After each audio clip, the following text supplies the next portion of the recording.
भद्राणि देव सवितरदुरितानि परासु भद्रं तन्नयासु। शं नो मित्रः शं वरुणः शं नो भवत्वर्यमा शं न इन्द्रो बृहस्पतिः शं नो विष्णुरुक्रमः। भद्रं कर्णेभिः शृणुयाम देवा भद्रं पश्येमाक्षिभिर्यजत्राः स्थिरैरङ्गैस्तुष्टुवांसस्तनूभिर्व्यसेम देवहितं यदायुः। ॐ तेजोषि तेजोमयधे ओजोषि ओजोमयधे असदो मा सद्गमय तमसो मा ज्योतिर्गमय मृत्योर्मामृतं गमय। ॐ जीवेमा शर्धशतं पश्येमा शर्धशतं शृण्येमा शर्धशतं अदीनाः स्याम शर्धशतम्। ओम वेद प्रेमियों, सुधी श्रोताओं, परम सौभाग्य का विषय है कि हम सब विश्व के प्राचीनतम उपलब्ध शब्द रचना साहित्य साक्षात परब्रह्म की वाणी ऋग्वेद के श्रवण मनन चिंतन आदि का शुभ अवसर प्राप्त कर रहे हैं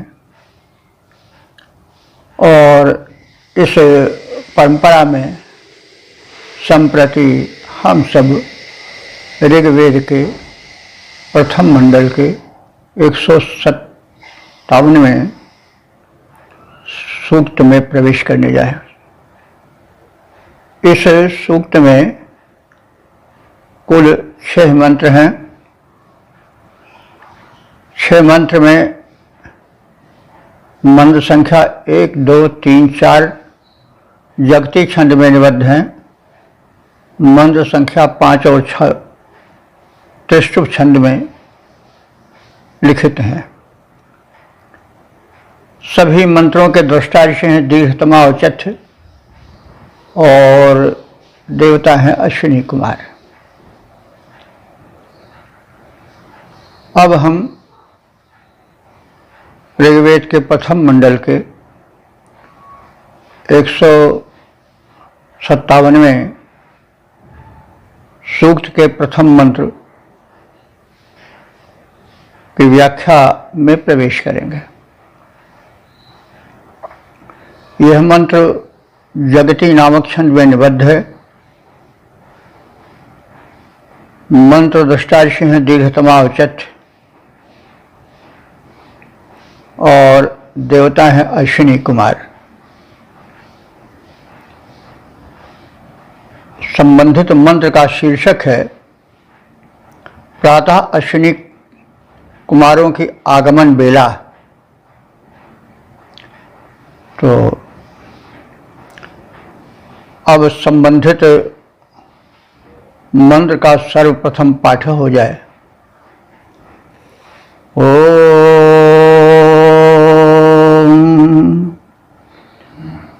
अबोध्यग्निर्यम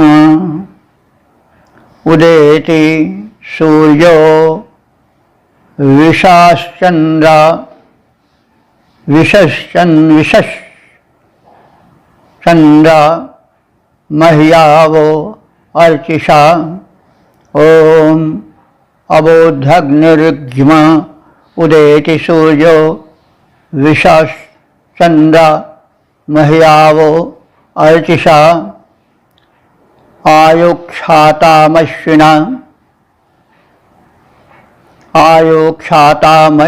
यातवे रथम प्रासावी देवः सविता जगत पृथक। शब्दार्थ भावार्थ आज से परिचय प्राप्त करें। अश्विनी कुमारों से संबंधित सूक्त इसके पूर्व भी आ चुके हैं और अश्विनी कुमारों के देवत्व का जो प्रावधान है, जो स्वरूप है, जो अवधारणा है, उसकी व्यापक व्याख्या पिछले सूक्तों में हो चुकी है। इसलिए अनुरोध है कि उन एपिसोड्स को अवश्य देखें जिसमें अश्विनी कुमारों के स्वरूप का अवधारण यानी उनका क्लियर कॉन्सेप्शन रखा गया है। क्योंकि देवों के स्वरूप की अवधारणा जब तक सुस्पष्ट नहीं होती, उसका क्लियर कॉन्सेप्शन नहीं होता, तब तक अर्थबोध सरल नहीं हो पाता है। तो जैसा हम कहते आए हैं कि जागरूक त्रिकालदर्शी ऋषि मेधा ने सृष्टि में एक व्यवस्था देखी, और व्यवस्था देखी तो व्यवस्थापक का ध्यान आना आवश्यक है। तो शक्ति है, लेकिन फिर भी उसको नामित किया जाता है व्यावहारिक जगत में सुस्पष्ट अवधारणा के लिए। तो जैसे कोई राष्ट्र संचालित होता है विविध व्यवस्थाओं के अंतर्गत, विभाग होते हैं, शक्ति तो किसी एक में केंद्रित होती है। राष्ट्राध्यक्ष में कोई हो, सम्राट हो, राष्ट्राध्यक्ष हो, राष्ट्रपति हो, प्रधानमंत्री हो, कुछ भी कहें, मूलतः सत्ता की शक्ति एक में ही सन्निहित होती है। लेकिन शक्ति का विभाजन होता है, बंटवारा होता है, और सभी विभागों का, सभी बंटवारों का अपना अपना महत्व होता है, और उसको समयानुकूल महत्व देना पड़ता है। कुछ ऐसे ही वैदिक व्यवस्था में देवत्व विषयक अवधारणा है, नामित किया गया है उन शक्तियों को, हम इसे कहते आ रहे हैं। तो बहुत अब कहने पर वही बात दोहरा सी जाती है, इसलिए आप पिछले एपिसोड्स को ज़रूर देखें जो नहीं देखे हैं। हम थोड़ा उसको इसलिए कह दे रहे हैं, पहले लोग सुन रहे हो सकता है, तो लेकिन देखें अवश्य, क्योंकि ये हमारे पूर्वजों की बड़ी धरोहर है, और वेद मंत्रों का इतना महत्व है कि इसी से अनुमान लगाया जा सकता है कि इतना महत्व ना होता तो जिन मंत्रों की भाषा इतनी प्राचीन है कि लौकिक संस्कृत में 2% से अधिक शब्द नहीं मिलते हैं वेदों के, और वो थोड़े नहीं हैं। संहिता के मंत्र 20,000 से ऊपर हैं, चारों संहिताओं के मंत्र, और उनको घटापाठ जटापाठ तमाम पाठों की व्यवस्थाओं के अंतर्गत सुरक्षित रखा गया अभी तक कि उसमें क्षेपक का प्रवेश न हो सके। कितने जुगाए अंधकार आया, कितने पुस्तकालय जला दिए गए, क्या क्या यातना इस भूमि ने नहीं सही है, लेकिन फिर भी अपनी संस्कृति को और संस्कृत के मूल वेद को बचाए रखा यथावत। तो अवश्य इसमें वे अनंत गुण हैं जिनको हम नहीं जान पाए हैं, थोड़ा मोड़ा जानते हैं। रूपकों में बंधे होने के कारण वो थोड़ा दुरूह हो गया है। हम चेष्टा कर रहे हैं कि रूपकत्व से निकालकर उसको अभिधात्मक यानी सरल सीधी शब्दावलियों में प्रकट किया जाए। तो ये तो मेरा एक छोटा सा प्रयास है। अब इस परंपरा को आगे और शक्ति रहनी चाहिए। तो अश्विनी कुमार वैश्विक स्वास्थ्य परंपरा के संरक्षक हैं। ये द्विसंख्यक हैं। अश्विनी कुमारों को भाई बताया गया है। कोई उनका अलग अलग नाम तो नहीं मिलता है, सिर्फ अश्विनी कुमार मिलता है, लेकिन अश्विनी कुमार द्विवचन है। वे सदैव दो हैं, युग्म हैं, भाई हैं। और उनकी विशेषता यह है कि वो एक ही रथ पर चलते हैं और उनका रथ ऐसा है कि उसमें 3 बंधन हैं, 3 चक्र हैं। उस रथ में 3 चक्र हैं, 3 पहिए हैं, 3 जगह वो बंधा हुआ है, अथवा 3 आदमियों को बैठने का अवकाश है। तो यह एक आलंकारिक संयोजना है। अब इसको तरह तरह से माना गया है। हर्षण सिद्धांतालंकार जैसे वैदिक विद्वानों और व्याख्याताओं ने अश्विनी कुमारों को वो प्राण और अपान वायु से जोड़ा है। नासिका के 2 छिद्र हैं, उन्हें चंद्र स्वर और सूर्य स्वर भी कहते हैं। एक स्वर यानी वाम नासिका से शीतलता का प्रवेश होता है, वो चंद्र स्वर कहलाता है, और जो दाईं नासिका का छिद्र है वो सूर्य स्वर कहलाता है। इनका एक बड़ा महत्व है, एक स्वर विज्ञान है। शरीर में शीत और उष्ण दोनों हैं। उष्णता अधिक बढ़ जाती है तो भी संकट उपस्थित हो जाता है शरीर के लिए, और उष्णता कम हो गई तो भी उसको सम रहना चाहिए। इसलिए चंद्र और सूर्य स्वर निरंतर कार्य करते रहते हैं।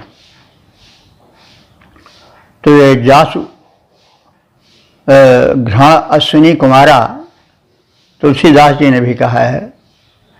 तो अश्विनी कुमार नासिका हैं, तो नासिका में 2 छिद्र होते हैं और एक ही नासिका के प्रारूप में दोनों बंधे रहते हैं। तो अब यह विद्वानों की पहुंच है, जो जितना है वो सब अपने अपने स्थान पर ठीक है। सत्य का एक व्यापक प्रसार होता है, उसको देखने का एक नज़रिया होता है, दृष्टिकोण होता है। तो दृष्टिकोण से वस्तु कुछ परिवर्तित दिखाई देती है, लेकिन वस्तु की पहचान नहीं अलग होती है, वो समझ लिया जाता है। कोई चित्र अगर तिरछा देखा जा रहा है, एक आंख दिखाई पड़ रही है चित्र में, इसका मतलब नहीं हुआ कि दूसरी आंख नहीं है। तो ये तो एक दृष्टिकोण है, लेकिन सब मिला करके सत्य एक होता है। तो अश्विनी कुमार जो हैं वो जैसा हम कह रहे हैं वैसा माना जा सकता है संक्षेप में। और स्वास्थ्य व्यवस्था के तो संरक्षक है ही। और जो उनकी बातें हैं वो बताई गई हैं, उनको पिछले एपिसोड में देखें। यथासंभव हम उसे व्याख्या के समय में भी कहते रहेंगे। तो 3 बंधनों वाला 3 चक्र और रथ में तो जो है वो 4 चक्के भी होते हैं, किसी यान में 2 ही होते हैं, ये होते हैं। लेकिन इस रथ में 3 पहिए हैं, 3 चक्र हैं, तो और 3 बंधन हैं। तो इसको ये भी एक प्रतीक हो सकता है। तो 3 बंधन मतलब जैसे सत रज तम, इन से शरीर शासित होता है, मनुष्य की प्रवृत्तियां निर्माण होती हैं सत्वगुण रजोगुण तमोगुण से। और त्रिधातु या त्रिदोष भी माने जाते हैं, वात पित्त कफ। शरीर रथ उनसे संचालित होता है। जब तक शरीर में वात पित्त कफ का संतुलन रहता है तब तक स्वास्थ्य शरीर का रथ जो है वो ठीक चलता है। जहाँ ये संतुलन बिगड़ा, वात अधिक हो गया या पित्त अधिक हो गया या कफ अधिक हो गया, वहाँ स्वास्थ्य डगमगा जाता है। तो तीनों का संतुलित रहना आवश्यक है। आयुर्वेद का यह अटूट सिद्धांत है। और तो इस तीन से हम सत्व रज तम इन त्रिगुणों को अथवा वात पित्त कफ इन त्रिदोषों को भी मान सकते हैं। इनसे यह शरीर रथ जो है वो संचालित होता है। और इस रथ पर जो है वो आरूढ़ हैं दो अश्विनी कुमार, जो कि स्वास्थ्य के संरक्षक देव हैं। हमारे शरीर में एक आरोग्य शक्ति होती है, एक लेवल होती है जिसको हम आजकल प्रचलित रूप में कह रहे हैं कि इम्यूनिटी पावर, रोग अवरोधक शक्ति। तो रोग अवरोधक शक्ति जब तक रहती है सबल, तब तक रोग नहीं आ पाते हैं। जहां वो रोग प्रतिरोधक क्षमता, इम्यूनिटी पावर कम हुई, फिर शरीर को रोग से कोई बचा भी नहीं सकता है। इसलिए आज बड़ी चर्चा है कि इम्यूनिटी पावर को बढ़ाइए। दवा करने की अपेक्षा है कि इम्यूनिटी यानी रोग अवरोधक शक्ति बढ़ाइए, क्योंकि जब शरीर में रोग अवरोधक शक्ति समाप्त हो जाती है तो फिर कोई दवा काम नहीं करती है। शरीर को तब मरना ही पड़ेगा। अश्विनी कुमार साथ छोड़ ही देंगे। प्राणापान वायु का संचार रुक जाएगा और फिर वही शरीर का समझ लिए कि मरण है। और अंत में उस प्राण शक्ति को भी, जीवात्मा को भी शरीर का यह चोला बदलना पड़ जाता है। तो ऐसी स्थिति में अश्विनी कुमारों का बड़ा महत्व है। वे स्वास्थ्य के संवर्धक, संरक्षक देवता हैं। वे शरीर में वास करते हैं, इम्यूनिटी पावर रहती है तभी सुरक्षित रहता है शरीर। और प्राणापान वायु रूप में समझें या जो अन्य वैशिष्ट बताए गए हैं उनसे संयुक्त समझें। और जब इस कॉन्सेप्शन से देवाभिषेक हम पूर्ण परिचित हो जाएंगे तो अर्थ में आनंद आएगा। और सारे गुण, सारे मूल छिपे हुए हैं सुख स्वास्थ्य के। तो अब हम प्रातः अश्विनी कुमारों की आगमन वेला है, इस भाव से भरे हुए मंत्र का पाठ कर चुके हैं। और अब इसके शब्दार्थ में प्रवेश करें। इस मंत्र में बताया गया है कि प्रातः, जिसे ब्राह्म बेला कहते हैं, सूर्योदय के थोड़े पूर्व का काल और सूर्योदय के कुछ समय बीतने तक का काल बड़ा महत्वपूर्ण होता है। उस समय वातावरण में ऑक्सीजन की प्रधानता होती है जो कि प्राणवायु है। और वो प्रातः जागरण स्वास्थ्य और जीवन का वर्धक होता है। अश्विनी कुमार सक्रिय रहते हैं इस बेला में।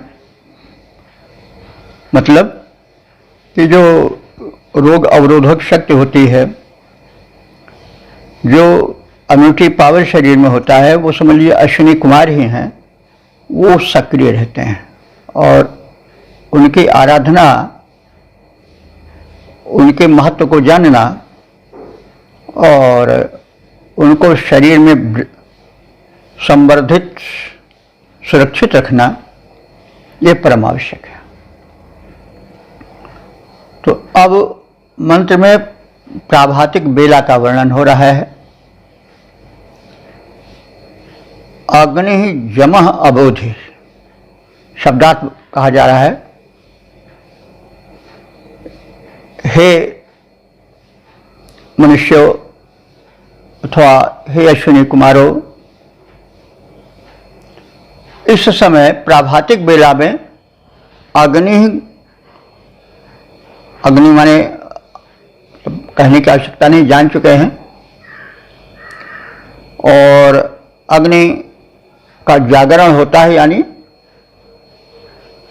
जो आहुति प्रक्षेपण की बेला होती है वो यही होती है। और उस समय वेदिका में अग्नि प्रज्वलित की जाती है और उसमें आहुति प्रक्षेपण होता है। तो अग्नि आहुत्यर्थ अग्नि जमः अबोधि, जमः आधा ज है और माँ है जमः। तो जमः का अर्थ जान लें, ये इस समय प्रचलित नहीं है शब्द। जमः माने होता है भूमि, आधा ज म विसर्ग जमः। जमः माने भूमि, जमीन। तो अग्नि भूमि में, जमीन में, अबोधि माने जाग चुकी है।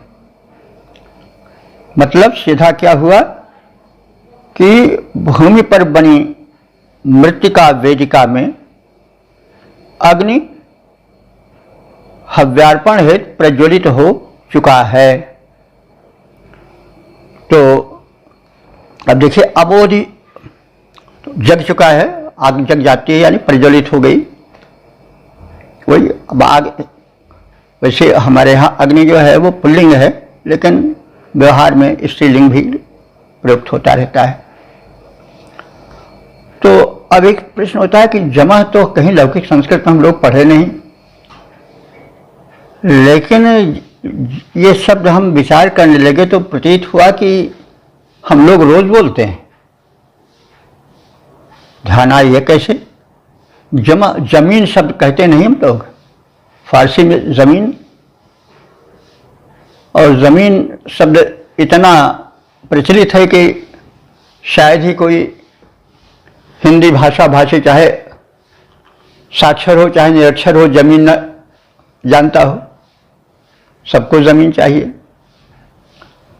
तो बड़ा प्रचलित शब्द है और हम इसको समझ चुके हैं कि यह हमारी भाषा का शब्द नहीं है, यह तो फारसी का है।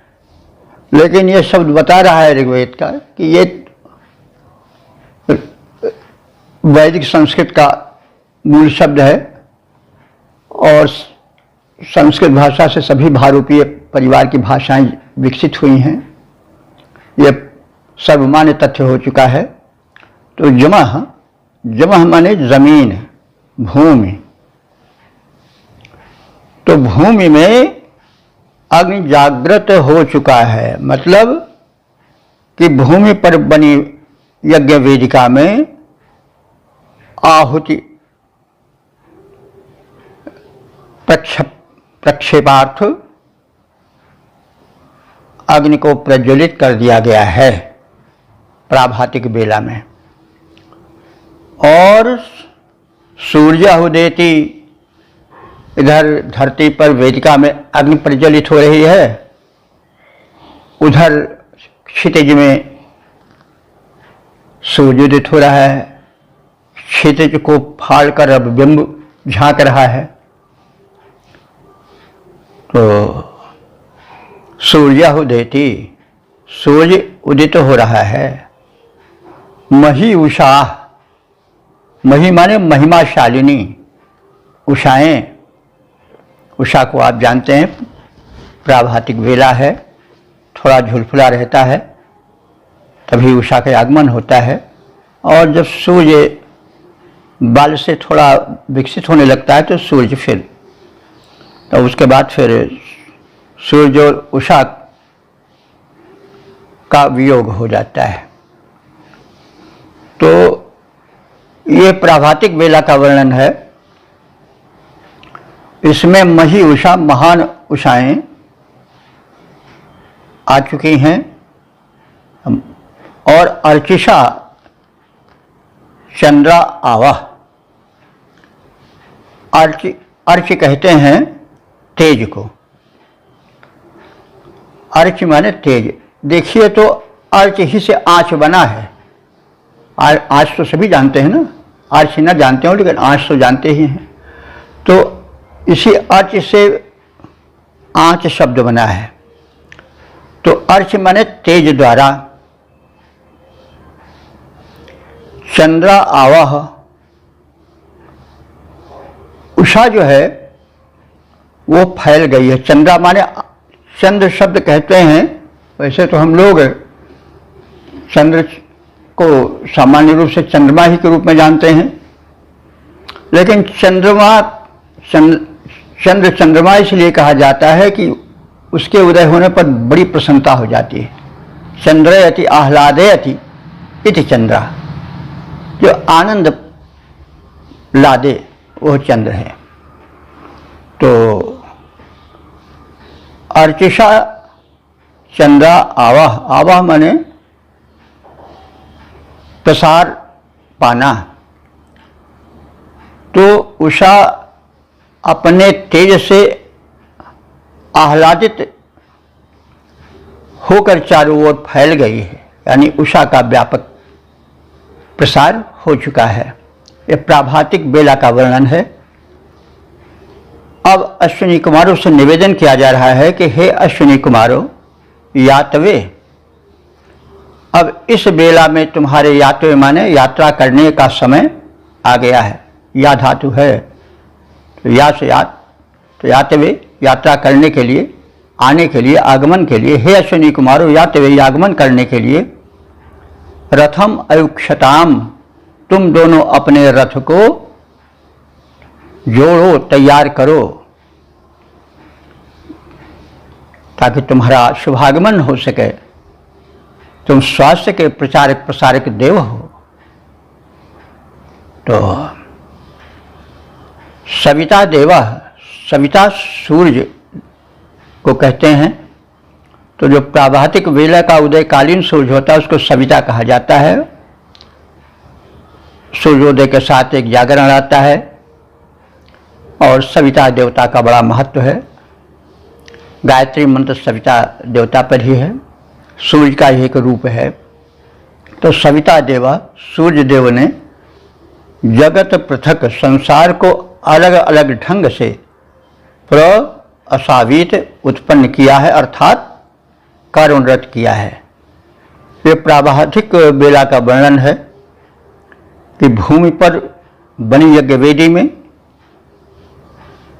हव्यार्पण हेतु अग्नि देवता को प्रज्वलित कर दिया गया है। सूर्य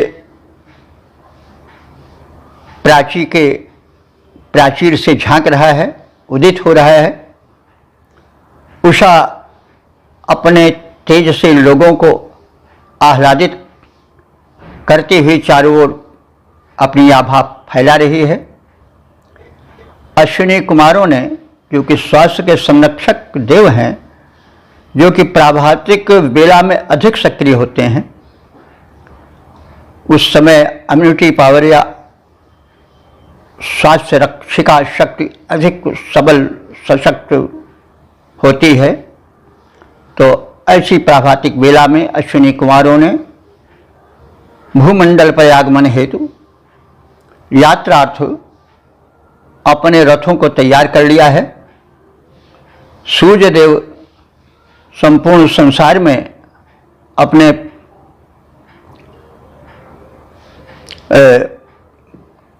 कार्य की प्रेरणा भर रहे हैं, अर्थात संसार के सभी प्राणी अपने अपने कार्यों में संलग्न हो रहे हैं। सूर्य देवता ने जागृत फैला करके सुप्त संसार को जगा करके कर्मजाल का प्रसार कर दिया है। यानी ये पूर्ण प्राभातिक बेला का वर्णन है और अश्विनी कुमारों के यही आगमन का काल है। इसका संदेश है कि प्रभात काल में यानी ब्राह्म मुहूर्त में ही व्यक्ति को जग जाना चाहिए। अश्विनी कुमारों की स्वास्थ्य के देवता की इस समय महिमा प्रबल होती है, वे स्वास्थ्य संपदा लुटाते हैं। इसलिए जो वंचित रह जाएगा वो स्वास्थ्य के दृष्टिकोण से भिखारी ही रहेगा, हकीमों डॉक्टरों वैद्यों के दरवाजे पर राहत की भीख मांगता फिरेगा। इसलिए स्वास्थ्य के संरक्षणार्थ अश्विनी कुमारों की सेवा करो। सेवा करने के तात्पर्य प्रार्थना करो। प्रार्थना करने का तात्पर्य हुआ कि उनकी महत्ता का अनुभावन करो और प्राभातिक वेला में उनका स्मरण करो, ताकि वह इम्यूनिटी पावर के रूप में विद्यमान जो शरीर में है, शरीर रूपी रथ पर जो चल रहे हैं, कुल सजग रहें, उनका रथ गमनशील है और हम स्वास्थ्य सुख की छत्र छाया में सुखी जीवन गुजार सकें। तो यह संदेश है इस मंत्र का। अब हम इसका पद रूपांतरण भी देख लें। प्राभातिक वेला का वर्णन है, अश्विनी कुमारों का आगमन काल है। स्वास्थ्य संपदा चारों ओर बिखेरी जाती है प्रकृति के कोमल करों द्वारा। अग्नि प्रज्वलित सूर्य उदित हैं, उषा तेज विस्तार हुआ। अग्नि प्रज्वलित सूर्य उदित हैं, उषा तेज विस्तार हुआ। इसे देख करके जन जन में पैदा हर्ष अपार हुआ। जोड़ा अश्विनी कुमारों ने यात्रा करने रथ में घोड़ा, पृथक पृथक अपने कार्यों में लोगों को रवि ने जोड़ा। संसार कर्मठ हुआ, क्रियाशील हो गया। तो इस प्रकार से प्राभातिक वेला के वर्णन के साथ एक जागरण वेला का और उसमें अश्विनी कुमारों का यानी स्वास्थ्य के संरक्षक देवों के सक्रिय होने का वर्णन है। शरीर रूपी रथ में वो आरोग्य शक्ति बनकर रह रहे हैं। इम्यूनिटी पावर की बड़ी चर्चा है, बड़ी उपासना है। इसलिए अश्विनी कुमारों का स्मरण करके हमें अपने भीतर वैदिक संदेश के अनुसार चेतना जगानी चाहिए, जीवन को धन्य बनाना चाहिए, जगत को धन्य बनाना चाहिए। ओम वेद प्रेमियों सुधी श्रोताओं, संप्रति हम सब ऋग्वेद के प्रथम मंडल के 197वें सूक्त के दूसरे मंत्र की व्याख्या में प्रवेश करने जा रहे हैं। यह मंत्र जगती नामक छंद में निबद्ध है। मंत्र दृष्टा ऋषि दीर्घतमा औचित्य हैं और देवता हैं अश्विनी कुमार। संबंधित मंत्र का शीर्षक है अश्विनी कुमार रासायनिक पाकों से शरीरों को पुष्ट कर संग्राम में विजयी बनाने की भूमिका तैयार करें। अब संबंधित भाव को भरे हुए मंत्र का प्रथम पाठ हो जाए।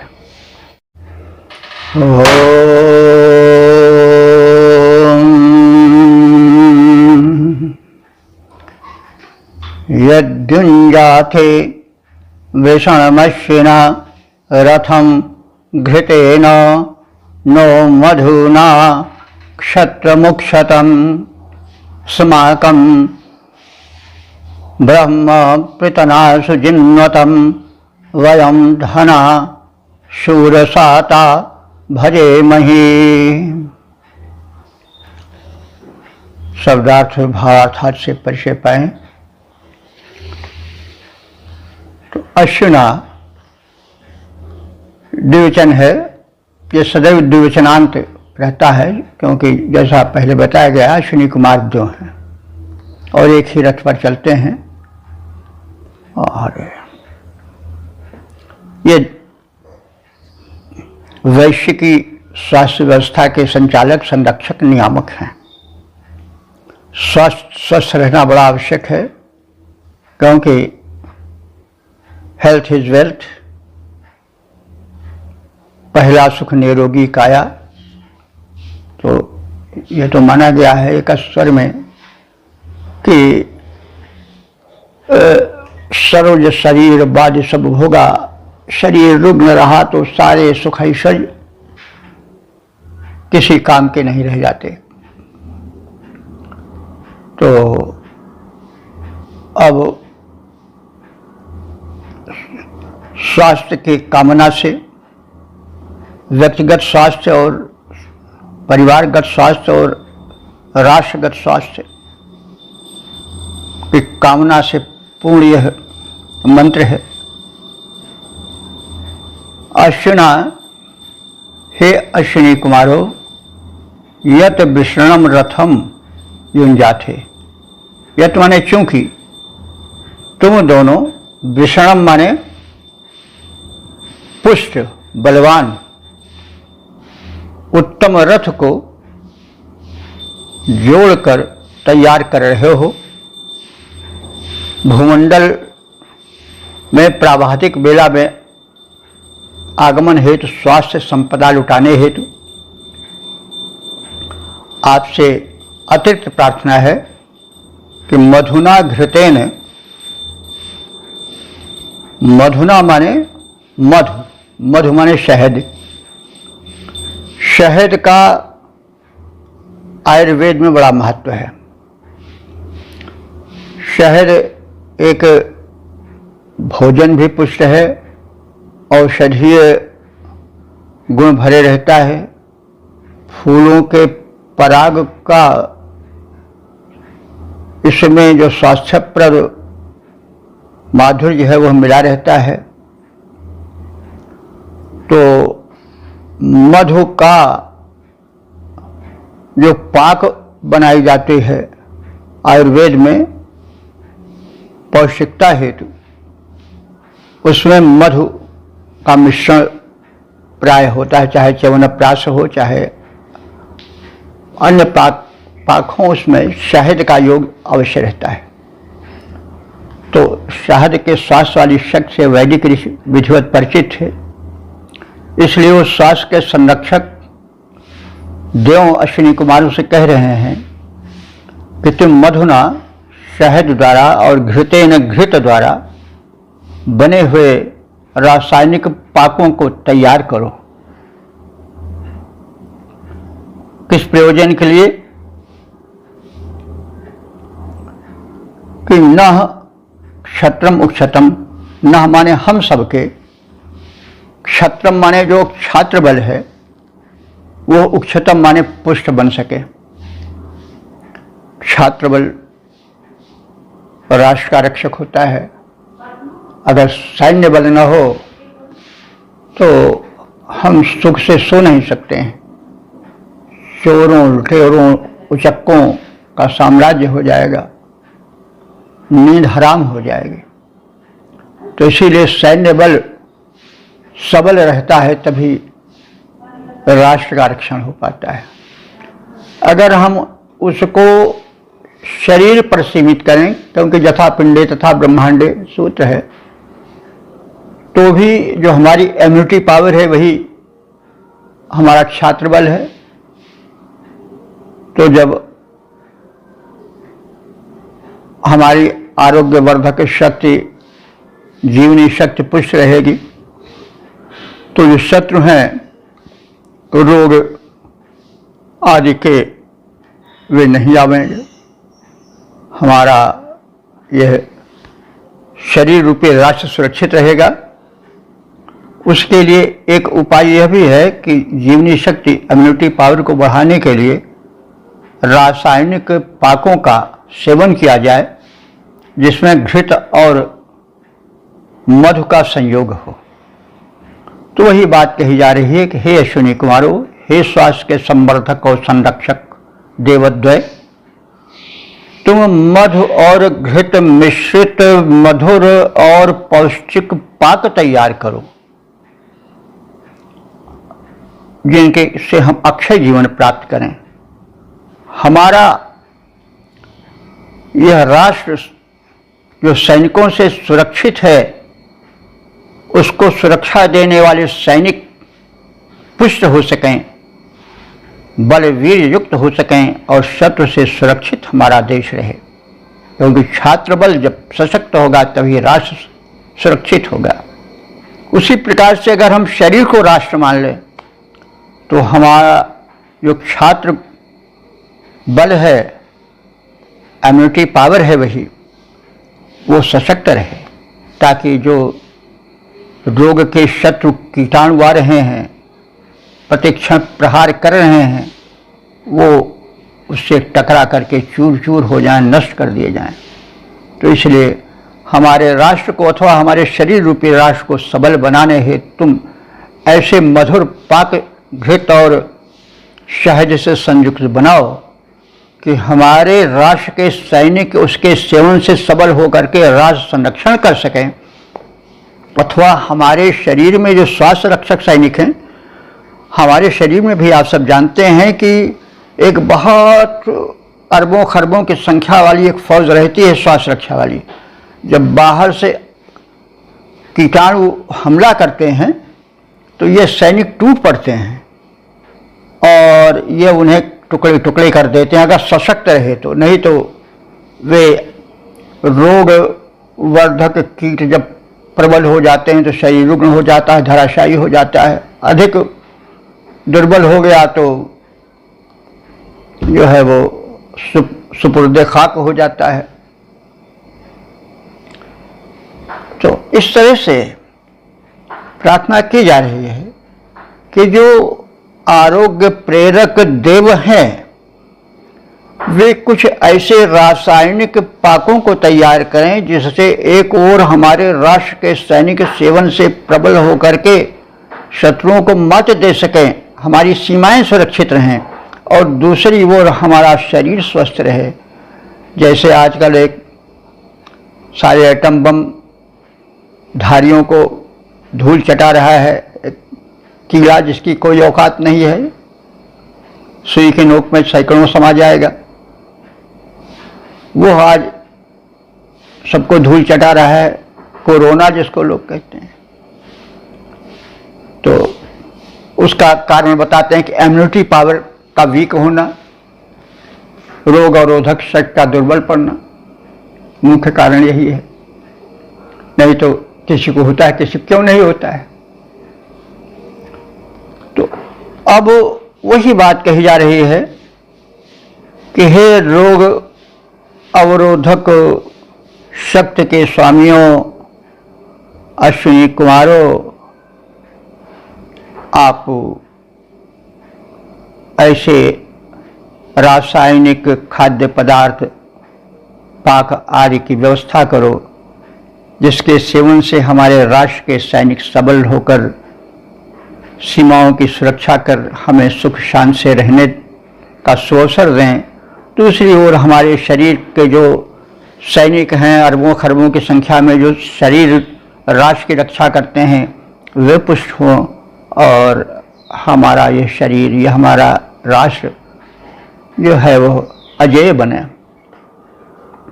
तो हमारे रोग अवरोधक शक्ति बढ़ाओ और हमारे सैनिकों का बल बढ़ाओ ताकि हम सुरक्षित रहें। और अस्माकम ब्रह्म, हमारे ब्रह्म को, ब्रह्म माने ज्ञान होता है, तो यहाँ ब्रह्म ज्ञान से अधिक सार्थक और सटीक होगा युद्ध विषयक ज्ञान, क्योंकि युद्ध है, प्रसंग चल रहा है, तो हमारा युद्ध विषयक ज्ञान बहुत विकसित करो। और अब ये युद्ध हो सकता है रणभूमि पर, शस्त्रास्त्रों द्वारा। अगर हम राष्ट्र शरीर को लें तो जो स्वास्थ्य संरक्षण के सूत्र हैं उनसे हमें विधिवत परिचित कराओ, क्योंकि आजकल लोग शरीर कैसे सुरक्षित रहे इसकी ओर ध्यान नहीं देते। बस जैसे कोई परेशानी हुई तैसे दौड़ते हैं डॉक्टर की ओर, आंख मूंद कर, यही धोखा खाते हैं। मनुष्य को स्वयं अपने शरीर रथ को सुरक्षित रखने की विधि जाननी चाहिए। ये नहीं कि बस थोड़ी सी बात हुई दौड़े हम डॉक्टर की गुलामी करने, ऐसी नहीं। अपने शरीर को, रथ को स्वस्थ बनाओ, वही संदेश है। तो हे अश्विनी कुमारों, हमें स्वास्थ्य संवर्धन विषय ज्ञान भी कराओ ताकि हम प्रतनासु, प्रतनासु माने युद्धों में, प्रतना युद्ध को कहते हैं, सप्तमी बहुवचन है युद्धों में, तो ताकि हम जीवन युद्धों में राष्ट्र के सुरक्षा में बाह्य आक्रमणकारियों से और शरीर रूपी राष्ट्र की रक्षा में रोग जनक कीटाणुओं से अपने शरीर को पुष्ट बना सकें, अपने राष्ट्र को पुष्ट बना सकें।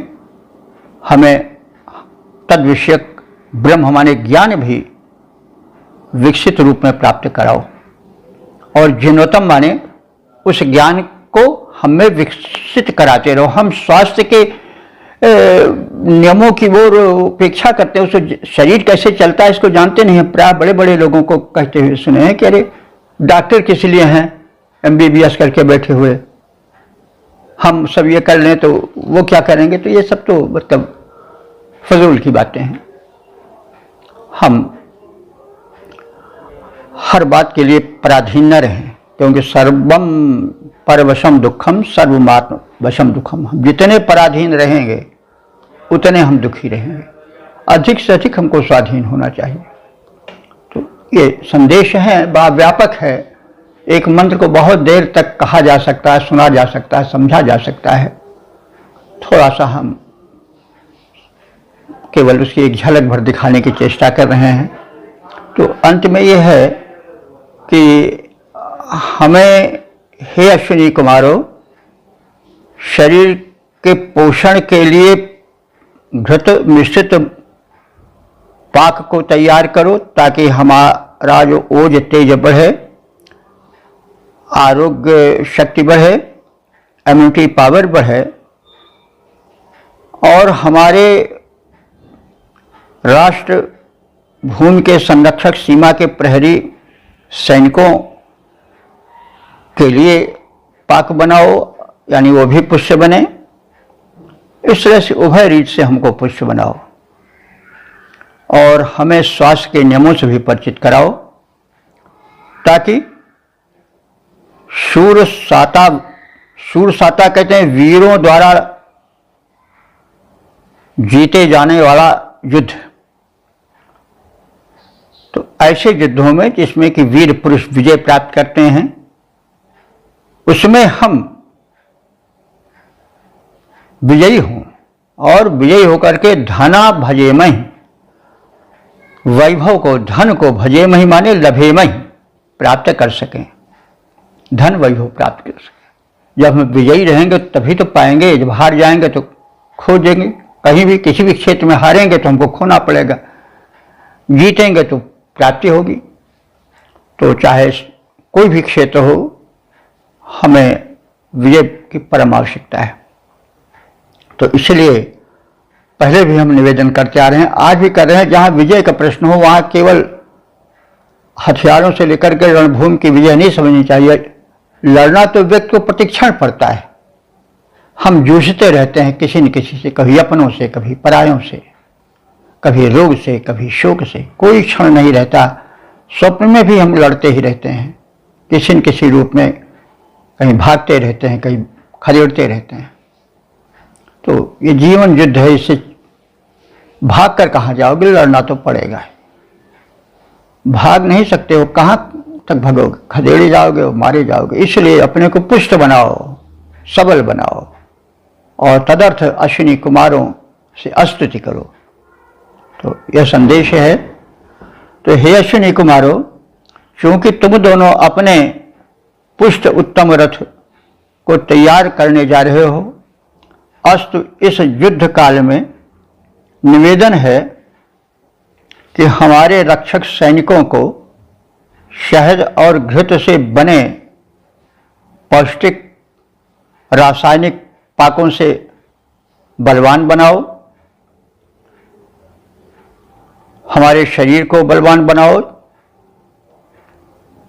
ताकि हम इस जीवन युद्ध में विजय पावें।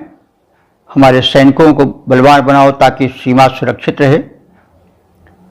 युद्धों में हमारा युद्ध कौशल, विषय ज्ञान भी बढ़ाओ, क्योंकि कैसे लड़ा जाए, कैसे रहा जाए, इसका ज्ञान होना आवश्यक है। रोग शोक से कैसे हम लड़ें, अपने तरह तरह के शत्रुओं से कैसे निपटें, इनका भी हमें पर्याप्त ज्ञान दो। हम पराश्रित न रहें कि सदैव डॉक्टर को आगे करके चलें। कहाँ तक आगे करोगे डॉक्टर को? हम स्वयं अपना संरक्षण कर सकें, हमारे सैनिक जो हैं वे सबल रहें। तो अब इस चीज़ को व्यापक अर्थ में हम लेते चलें और हमारा रण कौशल तद विषय ज्ञान भी पूरा रहे, उसमें वृद्धि होती रहे और वीरों के प्रहारों से परिपूर्ण विभिन्न क्षेत्र के युद्धों में हमें विजय दिलाओ, ताकि हम धनों को प्राप्त कर सकें। अब इस सब का आप व्यापक अर्थ लेते चलें। धन का अर्थ केवल मुद्रा नहीं, द्रव्य ही नहीं, बल्कि धन स्वास्थ्य भी धन है, सद्बुद्धि भी धन है, विद्या भी धन है। क्या धन है? और अंत में जो आवे संतोष धन, सब धन धूल समान, वो भी धन है। तो कहने का मतलब धन प्रत्येक शब्द का व्यापक अर्थ लेना चाहिए। अब ऋषि अगर ऐसा करता तब तो फिर थाहन मिलती, कितने मंत्र और बनते। तो इसलिए ये श्रोताओं और वक्ताओं का कर्तव्य है कि उसको अधिक सुस्पष्ट करते चलें। तो इस प्रकार से हम जीवन युद्ध में विजयी हों और जो विभिन्न प्रकार के धन हैं, स्वास्थ्य धन है, श्री है, समृद्धि है और सुबुद्धि का धन है, विद्या धन है, सब धन प्राप्त करके अपने को धन्य करें। धन वह है जो धन्य कर दे। अब हम पद रूपांतरण पर दृष्टि डालें। श्रेष्ठ रथ तैयार करके आप दोनों जा रहे हैं, हे अश्विनी कुमारों, श्रेष्ठ रथ तैयार करके आप दोनों जा रहे हैं। अस्तु आवश्यक निवेदन निज तुम्हें बतला रहे हैं। शहद घृत के पाक से बलवान वीरों को बनाओ, दक्षता संग्राम विषयक ज्ञान संबंधित बढ़ाओ, दक्षता संग्राम विषयक ज्ञान संबंधित बढ़ाओ।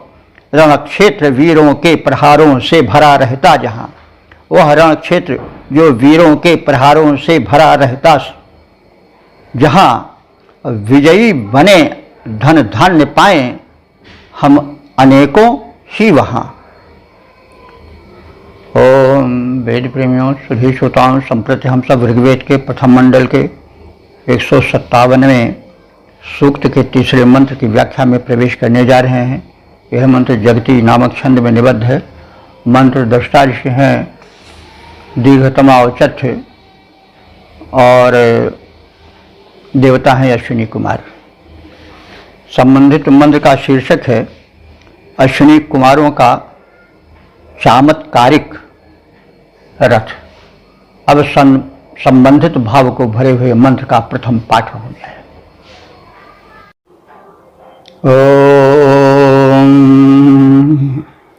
अर्वां त्रिचक्रो मधुवाहनो रथो जीराशो अश्विनोर् यातु सुष्टुतः त्रिबन्धुरो मघवा विश्वसौभगः शं न आ वक्षद द्विपदे चतुष्पदे। शब्दार्थ भावार्थ से परिचय पाएं। इस मंत्र में अश्विनी कुमारों के रथ का विशिष्ट वर्णन है। यह रूपक की भाषा में और प्रतीक वाद की शैली में व्याख्यायित है। प्राय काव्य जो है वह प्रतीकों, रूपकों, उपमाओं, अलंकारों के माध्यम से भावों को व्यक्त करता है। वेद भी काव्य है। ऋग्वेद के विषय में कहा गया है कि पश्य देवस्य काव्य में वो ममाल नजीरियत। यह जो वेद है वो उस परम देव का काव्य है जो न कभी मृत होता है न कोई वृद्ध होता है, यानी इसके संदेश त्रिकाल सत्यवाही हैं। तो अब इस रूपक और प्रतीकों से युक्त मंत्र को देखें। यह जो रथ है अश्विनी कुमारों का, ये तो पहले बताया जा चुका है कि इसमें एक रथ है, इस पर दोनों भाई साथ साथ चलते हैं। इस रथ का वैशिष्ट्य क्या है कि त्रिचक्र 3 पहियों वाला है, 3 चक्रों वाला है। तो अब ये 3 पहियों से हो सकता है कि वात पित्त कफ से या सत्व रज तम से यह युक्त हो, क्योंकि सिर्फ त्रिचक्र कहा गया है, लेकिन त्रिचक्र क्या है इसकी बात तो नहीं कही गई है। और हम अश्विनी कुमार को आरोग्य शक्ति के अधिष्ठाता देव माने तो शरीर को रथ माने जिस पर रहते हैं, तो आत्मानम रथनम विद्ध शरीरम रथ में ऊंचाई तो बहुत कहा गया है। शरीर एक रथ है, मानस में भी कहा गया है सौरज धीरज तेज रथ चाका सतशील दृढ़ता का एक रूपक ही है। लंका कांड में शरीर को रथ बताया गया है। तो जीवात्मा इस पर सवारी करता है। इस वर्तमान इसमें सभी दिव्य शक्तियां रहती हैं। सूर्य चंद्र सब शरीर में रहते हैं, सारे देव। अश्विनी कुमार भी रहते हैं प्राणापान रूप में। तो शरीर रथ में तो दिव्य शक्तियों का निवास ही है। यथा पिंडे तथा ब्रह्मांड, पिंड और ब्रह्मांड में एकत्व है। तो यह जो रथ है शरीर रूपी, जिसे अश्विनी कुमारों का रथ कहा गया है, वो 3 चक्कों वाला है। और जीराश्व, इसमें जो अश्व हैं वे बड़े जीर माने गतिमान हैं। जीराश्व ये गतिमान अश्वों से युक्त रथ है। तो अब हम अगर शरीर को रथ माने तो इंद्रिय जो है, इंद्रिय घोड़े होंगे। तो यह जीराश्व, इसमें जो घोड़े हैं वे बड़े ही सबल हैं, गतिशील हैं और सुस्तुतः, सुस्तुतः माने सुस्तुतः विधिवत प्रशंसित हैं। अब इंद्रियों की शक्ति को कौन नाप सकता है? नहीं, इंद्रियों में जितनी शक्ति बढ़ाते जाइए बढ़ती जाएगी। इंद्रिय घोड़े हैं, इनकी शक्ति की कोई था नहीं है। कितना वेग इनमें है। और मन भी एक इंद्रिय भी मानी गई है, मन को भी इंद्रिय माना गया है। तो अब मनोवेग, ब्रह्मांड में कोई भी स्थान हो, मन के पहुंचने में तो देर नहीं लगती। नहीं, हाँ, फट से विलायत कहे नहीं पहुंच गए हम। कोई गति नहीं, मन के आगे कोई गति ही नहीं, मनोवेग। तो इस रथ का तो वेग बहुत है। नहीं तो 10 इंद्रिय होती हैं, 11वीं इंद्रिय मन भी माना गया है। तो सभी इंद्रियां बड़ी प्रबल होती हैं, ज्ञानेंद्रियां, कर्मेंद्रियां, और फिर मन तो सबसे प्रबल होता है। उसकी गति के आगे तो सारी गतियां फेल हैं। तो ये नहीं कि 2-3 सेकंड में चाहे जहां तहां पहुंच जाओ, पूरा भ्रमण कर लो ब्रह्मांड का अपने दृष्टिकोण से। तो कहने का मतलब मनोवेग। तो वही कहा जा रहा है कि जो रथ है जिस पर अश्विनी कुमार प्राणापान रूप में अथवा रोग अवरोधक शक्ति रूप में, दिव्य शक्ति रूप में आरूढ़ हैं, उसमें घोड़े हैं, इंद्रियां हैं जिनकी की शक्ति अपार है, जो बड़े वेगशाली हैं और सुस्तुता हमारे विधिवत प्रशंसित हैं।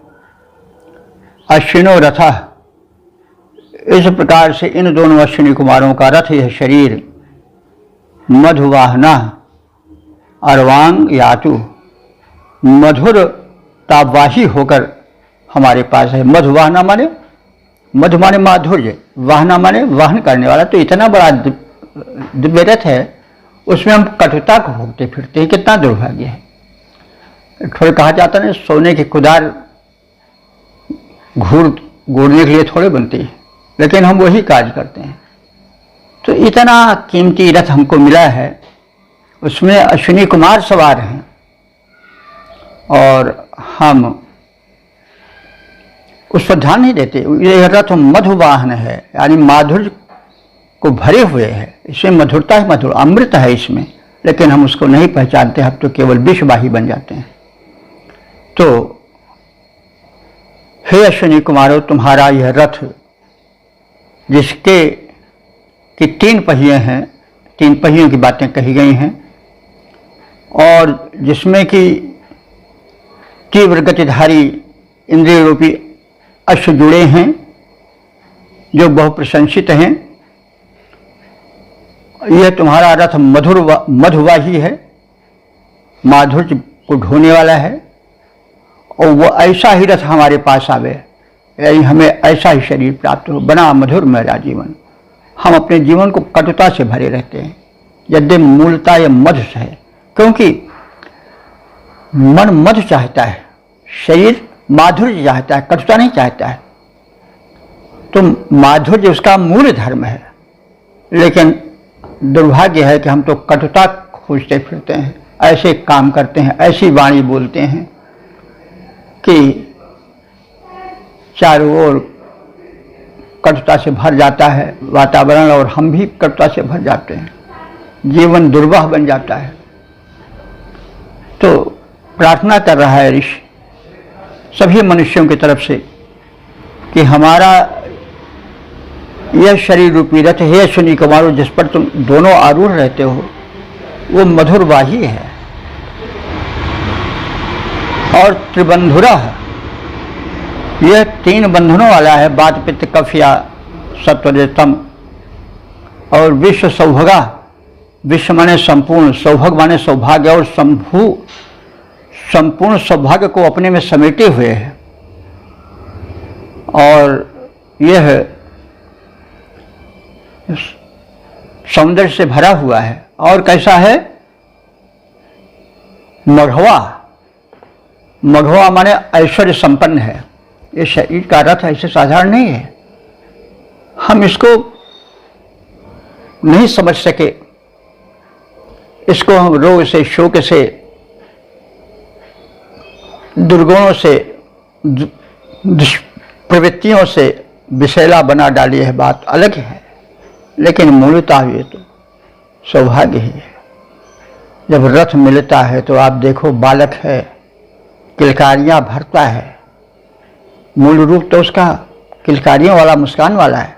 सोचो, उसके पास न कोई बैंक बैलेंस है, न कोई उसके पास जगह जमीन जायदाद है, लेकिन फिर भी वो मस्त है।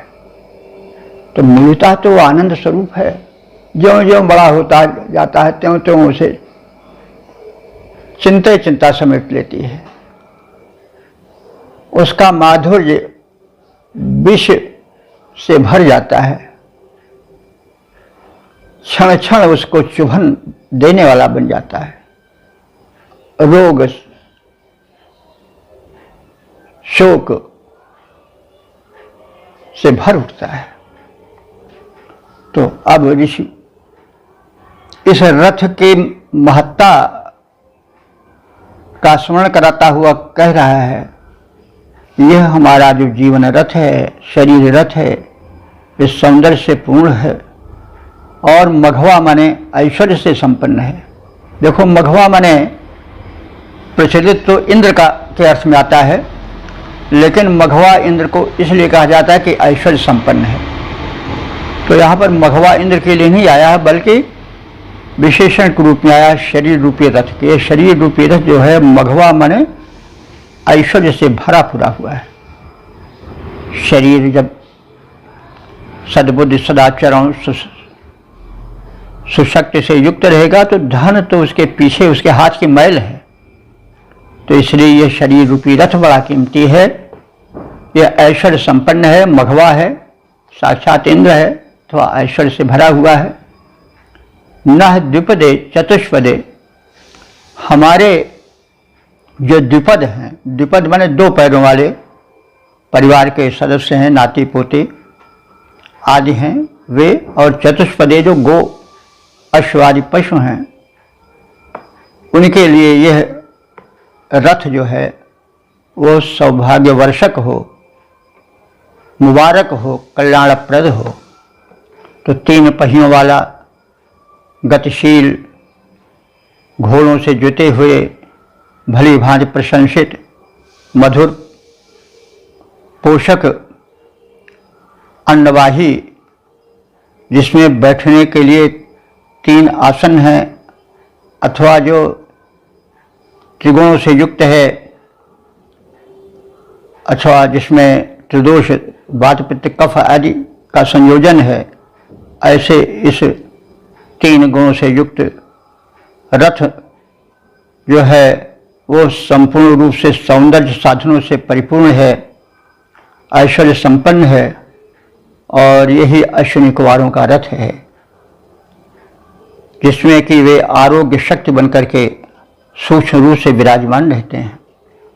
तो यह हमारा शरीर रूपी रथ 3 पहियों वाला है। जैसे अभी व्याख्या काफ़ी की जा चुकी है, वही त्रिगुण या जो है सत्वरजतम अथवा वात पित्त कफ त्रिदोष या त्रिगुण ये हैं, और इसमें गतिशील है, इसमें बड़े वेगवान इंद्रिय के घोड़े हैं, यह सुप्रशंसित हैं, मधुर पोषक तत्व को भरे हुए हैं। इसमें सौंदर्य और ऐश्वर्य परिपूर्ण है। तो ऐसा रथ हमारे पास सुरक्षित रहे।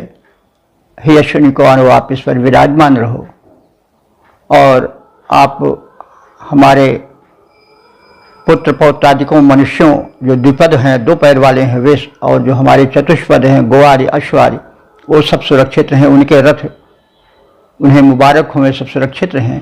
ऐसी व्यवस्था आप करो, क्योंकि आप स्वास्थ्य के सौख्य के संचालक देव हो, अधिष्ठाता हो।